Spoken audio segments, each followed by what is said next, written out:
નમસ્કાર વિદ્યાર્થી મિત્રો, તમારું ખૂબ ખૂબ સ્વાગત છે મારી આ ચેનલ સ્ટડી વિથ નેન્સીમાં. જો હજી સુધી તમે મારી આ ચેનલને સબસ્ક્રાઇબ ના કરી હોય તો જલ્દીથી સબસ્ક્રાઇબ કરજો. આજે આપણે પ્રકરણ નંબર 3 કેટલા ચોરસમાં ભાગ 2 જોઈશું. ભાગ 1માં આપણે અહીં સુધી જોયું તો હવે આપણે ભાગ 2માં મારો હાથ કેટલો લાંબો ત્યાંથી જોઈશું. તો જુઓ, અહીં આપેલું છે મારો હાથ કેટલો લાંબો.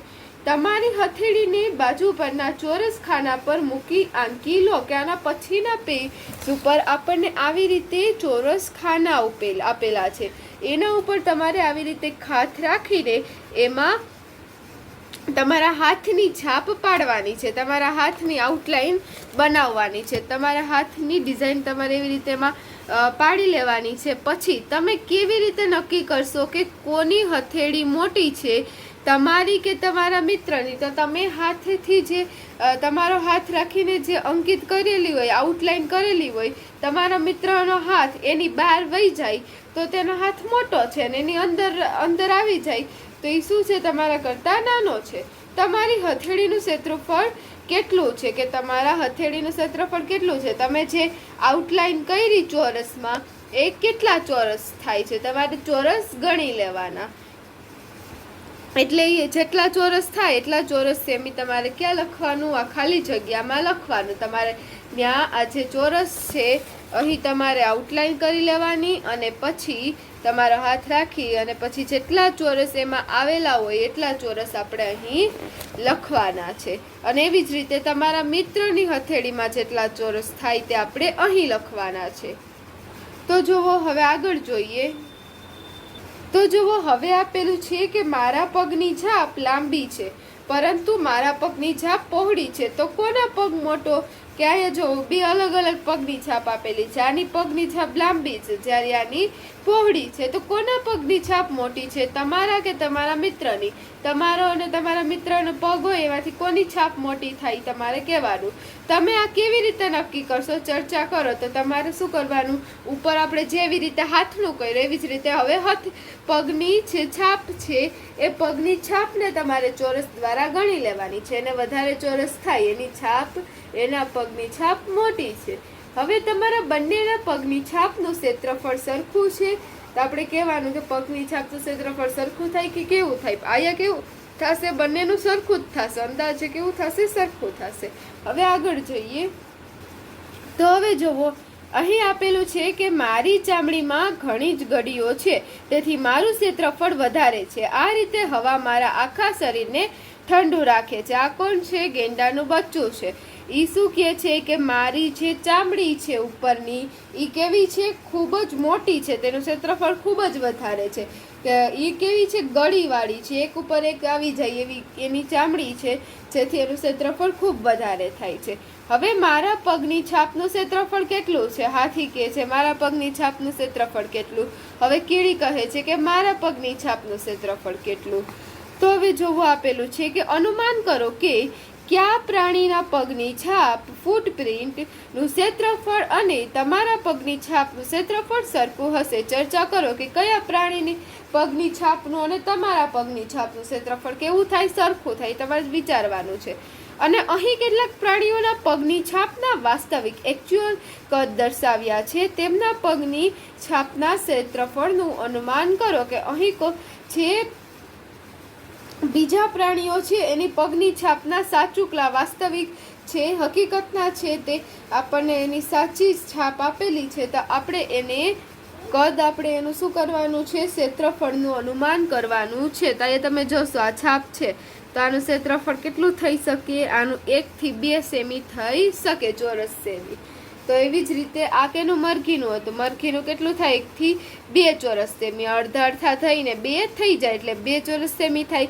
હવે અહીંયા તમે જોશો તો 1, પછી આ 2, આ 3, પછી આટલું થઈને આ 4, પછી આ 5, 6, 7 આસપાસ કેટલા થઈ જાય? 6-7 ચોરસ સેમી થાય. કોનું? કૂતરાની પગની છાપનું. તમારે અનુમાન કરવાનું છે. થોડુંક આગળ પાછળ હોય તો પણ ચાલે. હવે આગળ જોઈએ. હવે જોવું કીધેલું છે કે ક્ષેત્રફળ ઝડપથી શોધવા માટે આ પ્રકારના મોટા ચોરસ અને લંબચોરસ બનાવો. કે આ કોનું છે? હવે જોવો આપણને આ વાઘના પગની છાપ આપેલી છે, તો આ વાઘના પગની છાપ છે, આનું આપણે ફટાફટ ક્ષેત્રફળ શોધવું હોય તો શું કરવાનું? આવી રીતે ચોરસ આપણે મોટા ચોરસ બનાવવાના છે, જેથી આપણે શું કરી શકીએ? ફટાફટ તેની ક્ષેત્રફળ શોધી શકીએ. કે અહીંયા પણ આપણે આવી રીતે એક ચોરસ બનાવી લઈએ, જેમાં વધારે ચોરસ આવરે, આવી રીતે મોટા મોટા ચોરસ બનાવી લેવાના. તો આવી રીતે જો તમે અલગ અલગ ચોરસ બનાવી શકો. આ બધા જ ચોરસ તમારે બનાવી લેવાના આવી રીતે. અને અહીંયા પણ એક મોટું ચોરસ બનાવી લેવાનું, અહીંથી આમ. તો આમાં હવે તમે કેવી રીતે ફટાફટથી બધા જ ચોરસનું ક્ષેત્રફળ શોધી શકશો? તો અહીં તમે જોશો કે ફટાફટથી આપણે બધાને જ ક્ષેત્રફળ શોધવું હોય તો મોટું ચોરસ થયું, પહેલાં આપણે નાનાનું ગણીએ. તો અહીં તમે નાનાનું ગણવું હોય તો કેવી રીતે ગણવાનું? અહીંયા 1 અને 2 છે, એવી જ રીતે 1, 2 અને 3 છે. તો 3 દૂને કેટલા થઈ જાય? 6 થઈ જાય. એટલે આપણે આવી રીતે ફટાફટ ગણી શકીએ. ઊભી 3 ને આડી 2 એટલે 3 દૂને 6. 1 2 3 4 5 6 ચોરસ થયા. એવા જ અહીંયા પણ 6 એટલે 12. પછી 1 2 અહીંયા કેટલા છે? 1 2 3 ને 1 2 3 એટલે 12 ને આ 3 તેરી 9 કેટલા થશે? 3 તેરી 9. 12 ને 9 કેટલા થાય? 21. હવે તમે જોશો 21 અને આમાં પણ કેટલા થશે? 1 2 3 4 5 ને 6. તો 21 ને 6 કેટલા થાય? 27. તો હવે તમે જો એવી જ રીતે હવે આપણા મોટા ચોરસનું ગણીએ. તો મોટા ચોરસમાં હવે તમે આમ એક એક ગણશો તો વાર લાગે, તો ફટાફટ ગણવું હોય તો શું કરી દેવાનું? આવી રીતે અહીંયા આંકડા લખી દેવાના. અહીંયા કેટલા થયા? 7. હવે અહીંયા લખી દેવાના 1 2 3 4 5 6 7 8 ને 9. તો આવી રીતે તમે આંકડા લખી દો. તો હવે આ બંનેનો ગુણાકાર કરી દેવાનો. આ ઊભી 9 લીટી છે અને આડી 7 લીટી છે. 7 9 કેટલા થાય? 63. તો આવી રીતે તમે ફટાફટથી બધા જ પગની છાપ છે ફટાફટ ક્ષેત્રફળ શોધી શકો છો. તો હવે આગળ જોઈએ. તો હવે જો આપેલું છે મારામાં ચોરસ કેટલા, કે મારામાં કેટલા ચોરસ આવેલા છે. તો અહીં જોવા આપેલું છે કે આ ત્રિકોણનું ક્ષેત્રફળ કેટલું છે. અહીં જોવા આપણને ત્રિકોણ આપેલું છે, તો આનું ક્ષેત્રફળ તેમ કેવી રીતે શોધશો? તો અહીં જોવા આપણને કીધેલું છે કે આ ત્રિકોણનું ક્ષેત્રફળ 2 ચોરસ સેમી ક્ષેત્રફળ વાળા લંબચોરસથી અડધું છે, જેથી તેનું ક્ષેત્રફળ કેટલું ચોરસ સેમી થશે? ખાલી જગ્યા ચોરસ સેમી થશે. કે આ જે ત્રિકોણ છે એ આ લંબચોરસનું છે કેટલું છે? અડધું છે. તો લંબચોરસના જો 1 અને 2 છે, તો આ ત્રિકોણનું કેટલું થાય? એનાથી અડધું, એટલે 1 ચોરસ સેમી થશે. હવે એવી જ રીતે આપેલું છે શું આ આકાર મોટા લંબચોરસથી અડધો છે? તો આ આકાર શું છે? આના કરતાં અડધો છે. હા, આ અડધો, આ જે લંબચોરસ છે એના કરતાં અડધો છે. કેમ કે અહીંયા તમે જોશો આ જે આકાર બને છે ને એને જ આપણે ઊંધો કરીને અહીંયા મૂકી શકીએ. બંને આકાર ઉપર નીચે કેવા થશે? સરખા જ થશે. તો હવે લખો. હા, તેથી તેનું ક્ષેત્રફળ ખાલી જગ્યા ચોરસ સેમી થાય. આ અડધો જ છે, તો આનું અડધું કેટલું થાય? તો અહીંયા પેલા આખા લંબચોરસનું ગોતી લઈએ. હવે જે આ આખા લંબચોરસનું મળે આપણને ક્ષેત્રફળ, એનું અડધું કરી લઈએ એટલે આપણને આ જે મોટો ભાગ છે એનું ક્ષેત્રફળ મળી જશે. તો અહીં તમે જોશો 1 2 3 4 ને અહીંયા 1 અને 2 એટલે કેટલા થઈ જશે? 4 દૂને 8 બોક્સ. જો તમને ગુણાકારથી ના આવડે તો આમ પણ ગણી લો. 1 2 3 4 5 6 7 ને 8 બોક્સ છે. તો હવે 8 બોક્સના અડધા કેટલા થાય? 4. એટલે અહીંયા કેટલા ક્ષેત્રફળ થશે? આનું 4 ચોરસ સેમી ક્ષેત્રફળ થશે. એવી જ રીતે આપણને નીચે પણ આકાર આપેલા છે, એના પર ક્ષેત્રફળ શોધવાના છે. તો અહીંયા જોવો આપણને પહેલા ત્રિકોણ આપેલો છે. તો આ જોવો આપણને ત્રિકોણ અડધો છે, એને આપણે આવી રીતે કરી દઈએ તો એક લંબચોરસ બની જાય ને. આવી રીતે કરી દઈએ તો લંબચોરસ બની જાય. હવે આખા લંબચોરસનું ગોતી લઈએ અને પછી એનું અડધું કરી લઈએ. તો 1 2 ને 3 અહીંયા 1 2 3 ને 4 આવી રીતે બને. તમે જોવો ને તો અહીંયા 4 તેરી કેટલા થશે? 12 થશે. તો હવે અહીંયા 12 બોક્સ છે, પણ 12 બોક્સ કેના થશે? આ લંબચોરસના થશે. આપણે કેનું શોધવાનું? ત્રિકોણનું. એટલે એની કેટલી થશે? 12 ના અડધા 6 બોક્સ થશે. તમે સીધા આવડે તો આમ સીધા પણ ગણી શકો કે આ 1 2 3 4 પછી આ 5 અને આ બધા જ થઈને 6 બોક્સ. તો કુલ કેટલા 6 બોક્સ થશે? 6 બોક્સ થશે.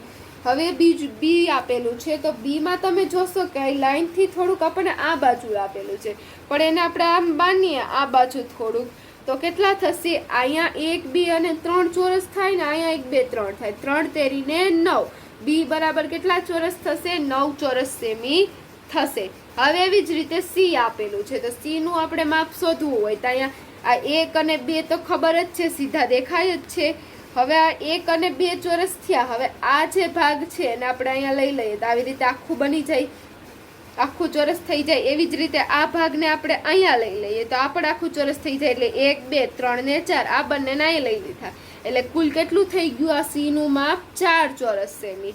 હવે એવી જ રીતે ડી નું માપ શોધીએ તો પહેલા આપણે આખા ચોરસ હોય ને એનું માપ શોધ લેવાના, અડધા અડધાનું નહીં કરવાનું. તો એ તમે આમ જોશો લીટીને આપણી આવી રીતે કરી દઈએ તો આપણને અંદાજો આવી જાય કે 1 2 3 4 5 આ 5 ચોરસ થશે અને આ અડધા અડધા એટલે અડધા ને અડધા કેટલા આખો થઈ જાય. એટલે ડી નું કેટલું થશે? માપ 6 ચોરસ સેમી. હવે એવી જ રીતે ઈ આપેલું છે તો હવે ઈમાં પણ એક મોટું ચોરસ બનાવી લઈએ. તો અહીંયા તમે આવી રીતે એક મોટું ચોરસ બનાવી લીધું. હવે લાઈનથી આમ લાઈન મળાવી લઈએ તો અહીંયા તમે જોશો આવી રીતે થઈ જશે. તો હવે તમે જોશો 1 2 3 ને 4 અને અહીંયા 1 2 3 ને 4 અને અહીંયા 1 2 ને 3 4 તેરીને કેટલા ચોરસ થશે? 12 ચોરસ. 1 2 3 4 5 6 7 8 9 10 11 ને 12 ચોરસ. તો આ કેટલા થયા? કુલ 12 ચોરસ થયા. અને હવે તમે આને ગણશો, આ અને આ. તો હવે આ બંનેને તમે આને આ જે આ ત્રિકોણ છે અને આ ત્રિકોણ છે બંને સરખા જ છે. હવે આને અહીંયા લઈ જાઓ તો આવી રીતે આખું બની જાય. તો અહીંયા 1 2 ને 3 ને અહીંયા 1 2 ને 3 તો 3 તેરી ને 9 અહીંયા 12 ચોરસ ને અહીંયા 9 ચોરસ. 12 ને 9 કેટલા થઈ જાય? 21. તો આ ઈ નું માપ આપણને કેટલું મળશે? 21 ચોરસ સેમી મળશે. હવે અહીંયા એફ નું માપ શોધવું છે તો એફ નું માપ તો પહેલા આપણે આમ જ લઈ લઈએ કે આ કેટલા થઈ ગયા? 4 ચોરસ સેમી થઈ ગયા. હવે આપણે અહીંયા જે ઘટે છે આ ભાગને આપણે આ જે ભાગ છે એને અહીંયા આપણે આ લઈ લઈએ અને આ ભાગને આપણે અહીંયા લઈ લઈએ એટલે આ 2 થઈ જશે. એટલે 4 ને 2 6 5 ને 6 એવી જ રીતે આ ભાગ છે એને આપણે અહીંયા લઈ લઈએ એટલે 7 અને 8 એફ બરાબર કેટલા થશે? 8 ચોરસ સેમી થશે. આવી રીતે આપણે બધા જ ચોરસોનું ગણતરી કરીને માપ શોધવાનું છે, બધા જ વિવિધ પ્રકારના આકારોનું. અને ભાગ 2 માં આપણે અહીં સુધી જોઈશું.